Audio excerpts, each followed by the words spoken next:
Salut internet, bienvenue pour une petite vidéo chill en voix off, parce que ça fait du bien quand même de temps en temps, où tu apprendras quelques petits faits insolites comme on les aime, histoire de bien te la péter en soirée, post-confinement évidemment la soirée. Bon et si la vidéo te plaît et que t'es reconnaissant d'apprendre toujours plus de faits cool mais un petit peu inutiles depuis tant d'années, il y a deux boutons super cool, s'abonner déjà pour pas louper toutes les prochaines vidéos, et rejoindre pour soutenir toute l'équipe si t'en as envie. D'ailleurs, pour remercier tout le monde du soutien, au moment où sort cette vidéo, un super concours de Noël a lieu sur Insta, @doc7tv, donc on se retrouve là-bas juste après la vidéo. Allez, on y va ?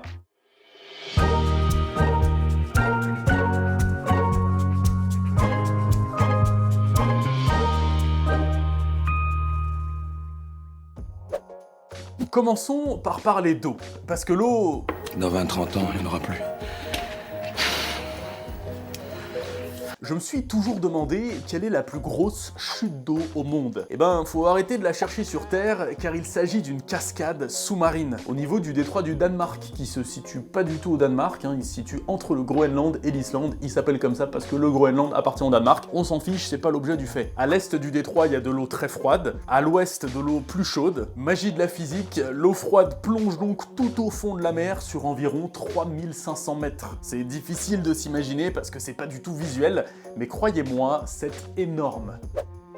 Et tant qu'à faire, parlons un petit peu des cascades terrestres cette fois-ci. C'est compliqué de citer la plus grande, parce que ça dépend si on parle de la plus haute, de celle où il y a le plus de débit, de la plus large. Ça dépend si on parle d'une seule cascade ou de plein de cascades collées les unes à côté des autres. Bon, mais j'ai quand même réussi à en isoler une par continent, par zone géographique. En Amérique du Sud, on a celle d'Iguassou, pleine puissance, mais aussi au Venezuela se trouve le Salto Ángel, qui semble être la plus haute du monde sans interruption. 800 mètres de chute d'eau quand même. En Afrique, on a évidemment les mythiques chutes Victoria à la frontière entre Zambie et Zimbabwe. En Océanie, on peut citer Brown Falls en Nouvelle-Zélande, qui, vu du bas, est pas ouf, mais vu d'en haut, avec ce lac en altitude et tout, là, beaucoup trop cool. Quoi d'autre en Océanie ? Pu'ukaoku Falls à Hawaï par exemple, qu'on dirait sorti d'un film. En Europe, on a les chutes du Rhin, qui semblent être les plus puissantes du continent. En Asie, ce seraient les chutes de Koné. Et en Amérique du Nord, évidemment, les fameuses chutes du Niagara.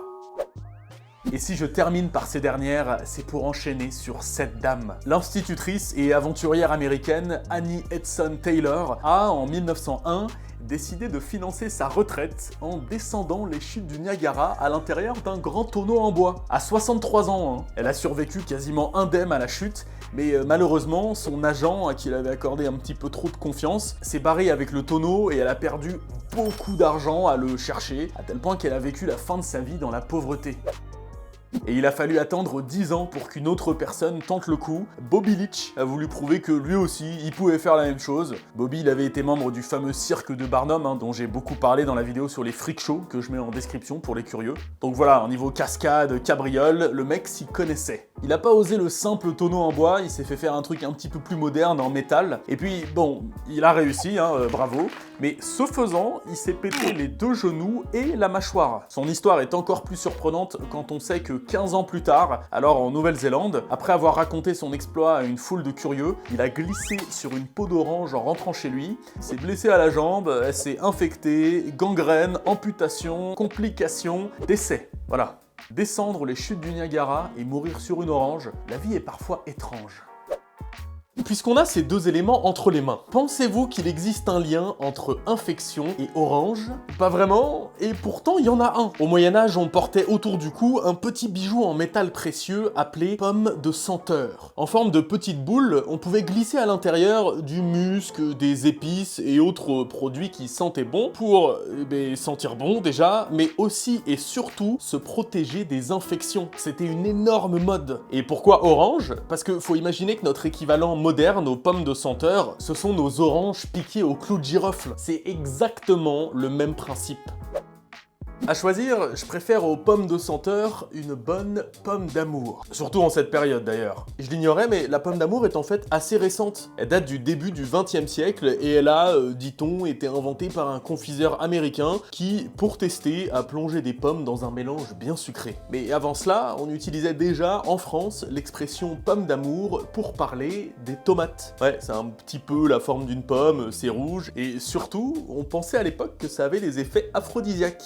Le surnom marche pas trop mal du coup. Des pommes d'amour, on peut en trouver chaque année à la fête à Neuneu. Je sais pas vous, mais dans mon esprit, à chaque fois que j'entends fête à Neuneu, je me dis que c'est une expression pour parler d'une fête un peu nulle, pas trop raffinée. Et ben pas du tout, hein. Ça va paraître évident pour tous les Neuilléens d'entre vous, mais la fête à Neuneu, c'est juste la fête foraine de Neuilly-sur-Seine, qui existe depuis plus de 200 ans. Ça a été créé sous Bonaparte par un décret impérial de 1815 qui impose la tenue dans la commune de Neuilly d'une foire annuelle pour, je cite, la vente de marchandises de toute espèce.